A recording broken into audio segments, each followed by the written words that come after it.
Hello my champions. So welcome back today. आज हम अपनी जो हमने टॉपिक स्टार्ट किया था इशू ऑफ शेयर्स, उसको हम कंटिन्यू करने वाले हैं। सो अभी तक मैंने आपको बेसिक्स जितने भी थे वो सारे क्लियर कर दिए हैं। अब we gonna move to the practical problems and हमें जो सबसे इंपॉर्टेंट है, जो कि क्वेश्चंस में आते हैं, जो कि एग्ज़ाम में आते हैं, एग्ज़ाम पीओवी के हिसाब से हम कुछ क्वेश्चंस प्रैक्टिस करने वाले हैं। तो मैंने आपको लास्ट टाइम, जहाँ तक मुझे याद है, मैंने आपको थोड़ा बहुत बेसिक आइडिया दे दिया था कि हमें कौन कौन से टॉपिक्स कवर करने हैं। अगर मैं आपको फिर से एक बार रिवाइज़ करवा दूं, तो मैंने आपको बताया था सबसे पहले हमें बेसिक जनरल एंट्रीज़ करनी है। मैं जनरल एंट्री को JE लिख रहा हूँ। बेसिक जनरल एंट्रीज़ करनी थी। फिर मैंने आपको बताया था इसमें हमें ओवर सब्सक्रिप्शन वाला एक टॉपिक करना था। फिर हमें एक अंडर सब वाला टॉपिक करना था। ऐसे ही हमें 4 फीचर वाला करना था।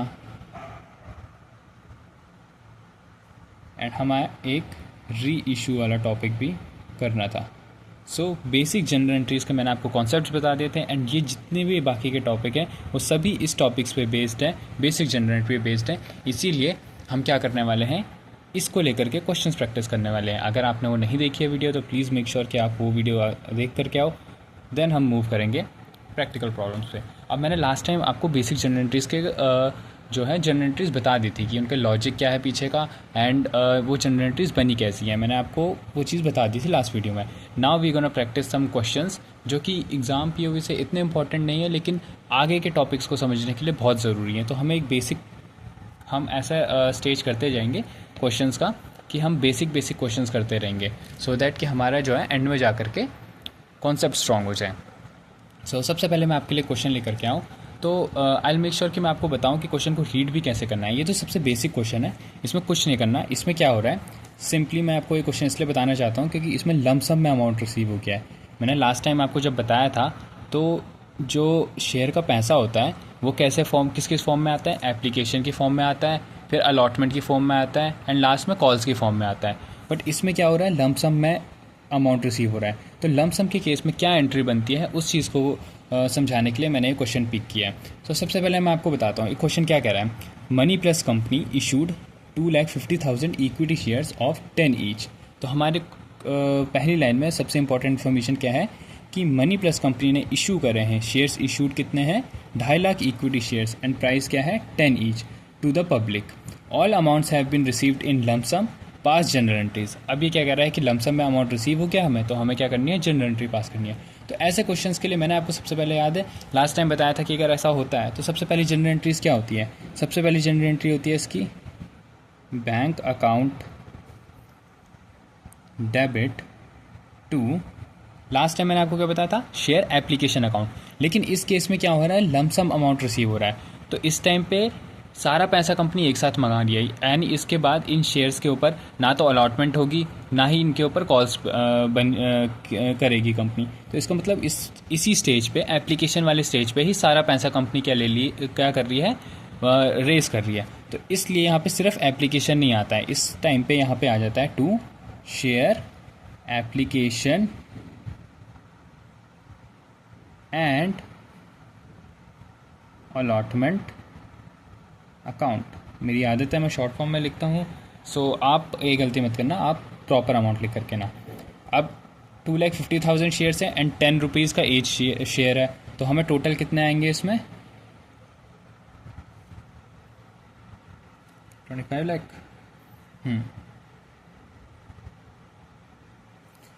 अब इसके बाद सिंपली वही एंट्री होने वाली है, ये पैसा रिसीव होने की एंट्री हुई है। नेक्स्ट हम वही पैसा ट्रांसफ़र करने की एंट्री करने वाले हैं, share application and allotment account debit to equity share capital account and same amount.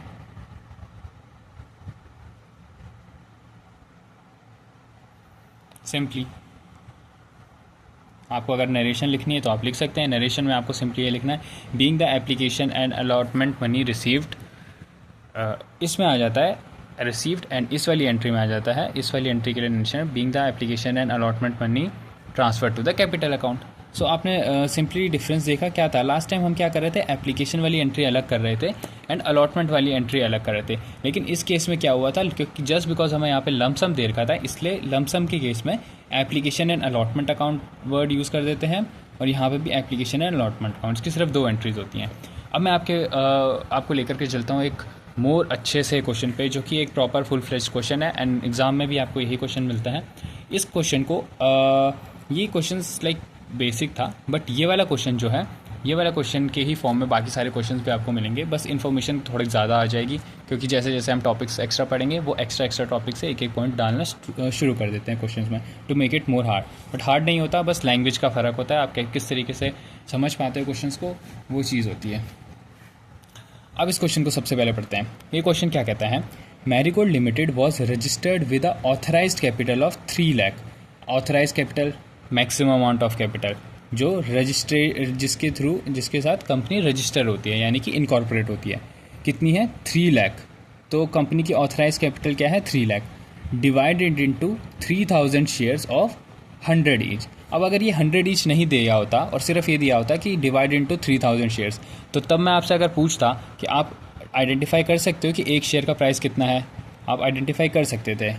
कैसे कर सकते थे, अगर मैं आपको ये दे दूं कि 3 लाख की शेयर कैपिटल है एंड 3000 शेयर्स में डिवाइडेड है, तो अगर मैं आपको बोलता कि शेयर प्राइस ढूंढ करके बताओ, तो आप डायरेक्टली क्या करते, 3 लाख डिवाइडेड बाई 3000, जो कि आता है 100 रुपीज़, यानी कि एक शेयर का प्राइस है 100 रुपीज़। तो इस तरीके से भी क्वेश्चन आपको ट्रिक कर सकता है, तो मेक श्योर कि आप अलर्ट रहें और क्वेश्चन को अच्छे से पढ़ें। अब ये क्या कह रहा है, 3 लाख की कैपिटल है, divided into 3000 shares of 100 each, okay, which were offered to the public. अब क्या कर रहा है कि ऑफ़र कितना किया है, हमें मतलब होता है, इससे मतलब नहीं होता है कि हमें कंपनी की ऑथराइज कैपिटल क्या है, हमें मतलब होता है कि कंपनी ने इशू कितना किया है एंड लोगों ने सब्सक्राइब कितना किया है। क्योंकि सारे जो ट्रांजैक्शन हम कर रहे हैं, यहाँ पे भी जो जनरल एंट्री हमने करी, उसमें हम इन्वॉल्व कर रहे हैं कि पैसा कितना आ रहा है, एंड पैसा सिर्फ उन्हीं शेयर्स पे आएगा जो हमने कंपनी ने शेयर्स को इशू किया होगा एंड जो शेयर्स पब्लिक ने एक्वायर किए होंगे, तो पैसा सिर्फ उन्हीं शेयर पे आएगा। अगर कंपनी की ऑथराइज शेयर कैपिटल मान करके चलो 1 करोड़ है, लेकिन वो सिर्फ बुक्स में है 1 करोड़, उस 1 करोड़ का अमाउंट कंपनी को रिसीव नहीं हुआ है, इसलिए उसकी कोई जनरल एंट्री भी नहीं होगी। जनरल एंट्री और अकाउंटिंग एंट्री उस चीज़ की होती है जो पैसा हमने रिसीव किया है। तो दैट इज़ वाई हम पूरे इशू ऑफ शेयर्स चैप्टर में किससे कंसर्न होते हैं कि कितना हमने शेयर्स इशू करे हैं एंड कितना पब्लिक ने शेयर्स को एक्वायर किया है। तो जस्ट हमें यही देखना है कि कंपनी ने ऑफर कितना किया है। अब इस क्वेश्चन में क्या है, विच वर ऑफर टू द पब्लिक, यानी कि ये 3000 के 3000 शेयर्स क्या कर दिए गए हैं, कंपनी ने ऑफर कर दिए गए हैं। अब ये क्या कहता है, पेबल एज 30 पर शेयर ऑन एप्लीकेशन, एप्लीकेशन पे 30 रुपीज़ है, 40 पर शेयर ऑन अलॉटमेंट, मैंने फिर आधा लिख दिया, ये पूरा होगा अलॉटमेंट, एंड ₹30 पर share on first and final call, यानी फर्स्ट और फाइनल कॉल ही हुई है, एक ही फर्स्ट कॉल करी है, एक ही कॉल करी है, और रिमेनिंग अमाउंट हमने जो है वो फर्स्ट कॉल पे रेज कर लिया है। These shares were fully subscribed, यानी फुली सब्सक्राइब्ड है, यानी हमने 3000 शेयर्स को इशू किया था एंड 3000 के 3000 शेयर सब्सक्राइब कर लिए हैं लोगों ने, and all money was duly received, pass general entry. अब हमें क्या करना है, जनरल एंट्री पास करनी है। तो कुछ भी नहीं है, इस ऐसे क्वेश्चंस को सॉल्व करने के लिए सबसे पहले आपको ये लिखना पड़ता है, एक इस पूरे क्वेश्चन में से इंपॉर्टेंट इन्फॉर्मेशन जो है उसका आप क्रक्स निकाल लो इस क्वेश्चन का। तो सबसे पहले आपको क्या लिखना है, इशूड एंड सब्सक्राइब्ड। कई बार क्वेश्चन ऐसा भी होता है जिसमें इशूड अलग होता है, सब्सक्राइब्ड अलग होता है, तो उसको आप अलग अलग लिख सकते हो, पर अभी इशूड एंड सब्सक्राइब्ड एक ही है, तो मैं उसको एक ही साथ लिख रहा हूँ, @100 ईच। नाउ मुझे सबसे इम्पॉर्टेंट जो है वो ये इन्फॉर्मेशन लिखनी है, application 30, allotment 40, first and final 30, which makes up to the 100, और जो कि 100 था। बस अब मुझे कुछ भी नहीं करना है, मैंने ये क्रक्स क्वेश्चन का निकाल लिया, अब मुझे क्वेश्चन की तरफ दोबारा जाना भी नहीं है, मेरे को इस पूरे क्वेश्चंस का क्रक्स निकाल करके यहाँ पे अपनी अंडरस्टैंडेबल लैंग्वेज में लिख देना है। Now I just have to pass the journal entries. तो सबसे पहली जनरल एंट्री क्या होती है, एप्लीकेशन का अमाउंट रिसीव होगा कंपनी को, तो उसकी एंट्री होती है bank account debit to share application account. अब कितना अमाउंट रिसीव होगा? एप्लीकेशन पे 30 रुपीज़ रिसीव हो रहा है एंड इशूड एंड सब्सक्राइब्ड कितना है? 3000 शेयर्स हैं। तो यानी कंपनी को कितना रिसीव होगा? 3000 इंटू में 30 रुपीज़। यहाँ पे भी 3000 इंटू में 30 रुपीज़, जो कि कितना होता है? 90,000। अब इसी अमाउंट को ट्रांसफ़र करने की एंट्री होगी share application account debit to share capital account and amount क्या आएगा? 90,000। फर्स्ट एंट्री हमारी ये हो गई। Now let's turn the page.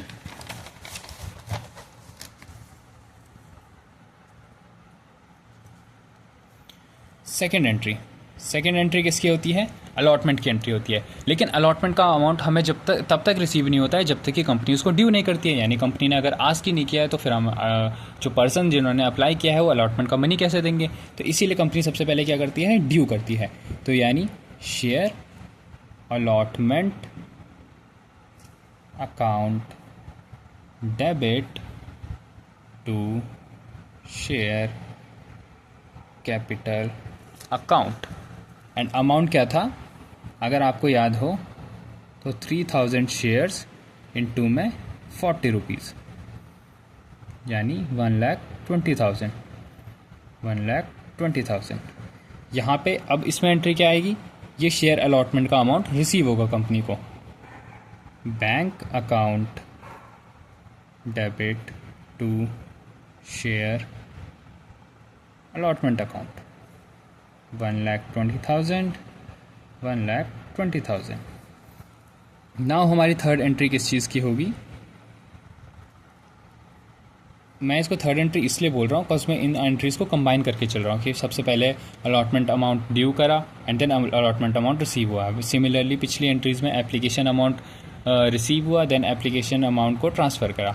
तो मैं इसलिए 1 2 3 करके चल रहा हूँ। लेकिन अगर देखे जाए तो ये सेपरेट एंट्री है एंड ये सेपरेट एंट्री है। सो आप अगर एग्ज़ाम में ये चीज़ करते हो तो सबको सेपरेट नंबरिंग देना।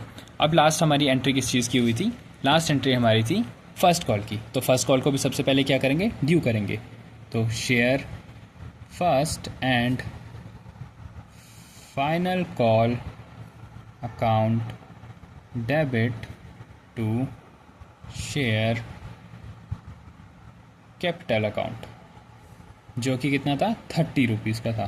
तो 3000 इंटू में 30 which is again 90,000। 90,000। Now amount receive होने की entry bank account debit to share first and final call which is again 90,000 and 90,000।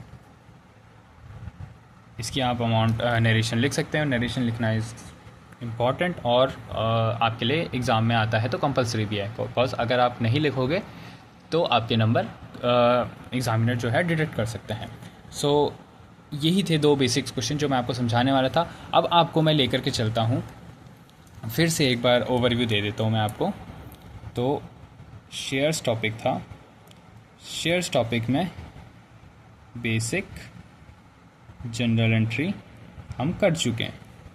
अब हम करेंगे अंडर सब का टॉपिक, देन हम करेंगे प्रीमियम का टॉपिक, फिर करेंगे हम ओवर सब का टॉपिक, देन ऐसे ही फॉर फीचर और लास्ट में करेंगे री इशू ऑफ शेयर्स। सो ये हमारा फॉर्मेट रहने वाला है एंड उसमें से मैं आपको बेसिक जनरल एंट्रीज़ करा चुका हूँ। यही थी बेसिक जनरल एंट्रीज जो थी, ठीक है। अब इसी में इसी बेसिक जनरल एंट्रीज़ में ये 2 टॉपिक ऐड हो जाएंगे। अब ये टॉपिक कुछ सेपरेट इन्फॉर्मेशन नहीं है, यही 2 टॉपिक्स की जनरल एंट्रीज इसी वाले बेसिक्स में ऐड हो जाएगी। तो सबसे पहले मैं आपको एक जनरल ओवरव्यू दे देता हूँ कि इस टॉपिक से कि अंडर सब्सक्रिप्शन होता क्या है एंड प्रीमियम होता क्या है। उसके बाद हम क्वेश्चंस पे मूव करेंगे। तो सबसे पहले मेरे को आपको अंडर सब्सक्रिप्शन बताना है। अंडर सब्सक्रिप्शन, वैसे तो आप अभी तक समझ ही गए होंगे, पर अगर फिर भी मैं आपको बताऊं, सपोज़ ये कंपनी है, इसका नाम है ABC लिमिटेड। कंपनी को फंड्स की रिक्वायरमेंट थी, तो कंपनी ने सोचा कि फंड्स की रिक्वायरमेंट थी, क्या करें, तो कंपनी ने सोचा लेट्स इशू शेयर्स। अब कंपनी गई, कंपनी ने ये रही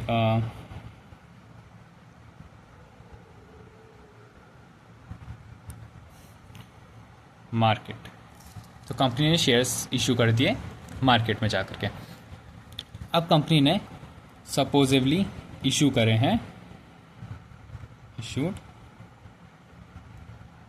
1000 shares at the rate 10 each, यानी कंपनी ने टोटल आज कितने का था, 10,000 रुपीज़ का था।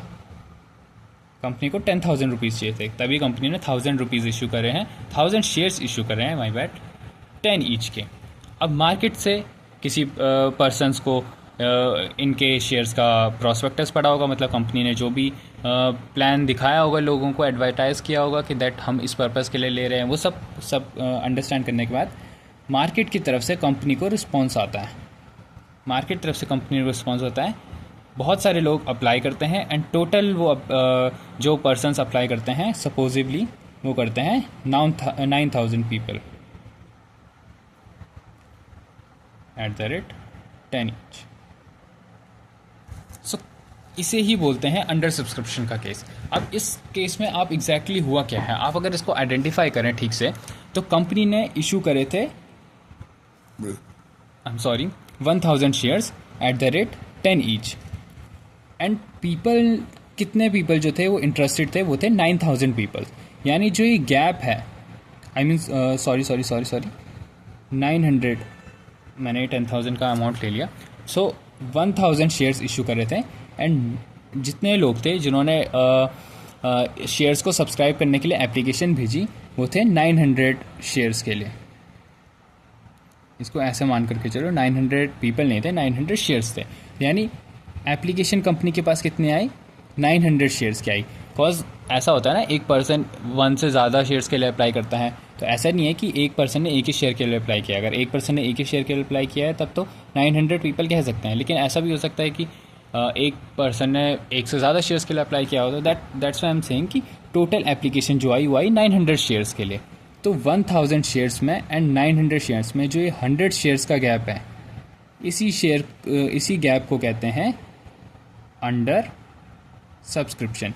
यानी पीपल ने सब्सक्राइब तो किए, जो कंपनी ने शेयर इशू करे थे, कंपनी ने लोगों ने वो शेयर्स जो हैं वो सब्सक्राइब तो करे, लेकिन जितने मांगे थे उससे कम शेयर्स को सब्सक्राइब किया। यानी जो 100 शेयर्स थे ये अनसोल्ड रह गए, ये अनसब्सक्राइब्ड रह गए, किसी ने इनको सब्सक्राइब ही नहीं किया। तो that's why it is called under subscription वाला केस। अब अंडर सब्सक्रिप्शन को लेकर के एक प्रोविज़न है लॉ का, जो कि बहुत ही मोस्ट इम्पॉर्टेंट प्रोविज़न है। आपकी थ्योरी में भी ये चीज़ लिखी हुई है, इसको स्टार मार्क करके लिख लेना कि अगर कभी भी कंपनी इशू करती है ना, तो जैसे कंपनी ने इस केस में इशू करा, तो it's a rule that 90% of the shares must be subscribed. This is must rule. अगर 90% शेयर सब्सक्राइब नहीं होते हैं, then issue shall be cancelled and company has to make arrangements again. इसका क्या मतलब है कि अब जैसे कंपनी ने शेयर इशू करे हैं 1000 शेयर्स, तो लॉ कहता है कि अगर 1000 शेयर्स इशू करे हैं तो 1000 शेयर्स का एटलीस्ट 90% एटलीस्ट 90% क्या होना चाहिए, सब्सक्राइब हो ही जाना चाहिए।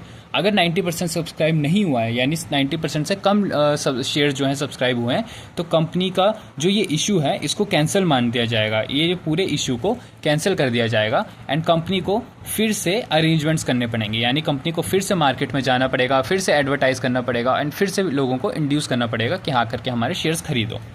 ठीक है, now 90% is the minimum limit. अब अगर इस केस में 80% शेयर सब्सक्राइब होते हैं तो यानी कितने शेयर्स होते हैं, 800 शेयर सब्सक्राइब होते। तो अगर 800 शेयर सब्सक्राइब हुए होते तो हम इसमें जनरल एंट्री पास ही नहीं करते। वैसे आपके अकाउंट्स में ऐसा क्वेश्चन आएगा नहीं, बट इट्स जस्ट लॉ के प्रैक्टिकल के हिसाब से भी, एंड अगर क्वेश्चन को आएगा तो आप एक बार चेक भी कर सकते हो। अब जैसे इस क्वेश्चन में क्या हुआ था, 1000 शेयर्स इशू करे थे एंड 900 शेयर्स क्या हुए थे, सब्सक्राइब हुए। तो ये एकदम बॉर्डर पे है, क्योंकि 1000 का 90% इज़ 900 शेयर्स, तो दैट इज़ ये बॉर्डर पे है, इसलिए इस केस में जनरल एंट्रीज पास होंगी। बट वेयर एज अगर ये 800 शेयर सब्सक्राइब हुए होते तो हम इसको क्या मान देते कि the issue is not possible, because minimum threshold limit जो है वो है 90% एंड शेयर जो सब्सक्राइब हुए हैं वो है 80%। तो दैट इज़ वाई इस केस में क्या हो जाता, कंपनी को दोबारा से अरेंजमेंट्स करनी पड़ती। सो यही टॉपिक था गाइज अंडर सब्सक्रिप्शन का।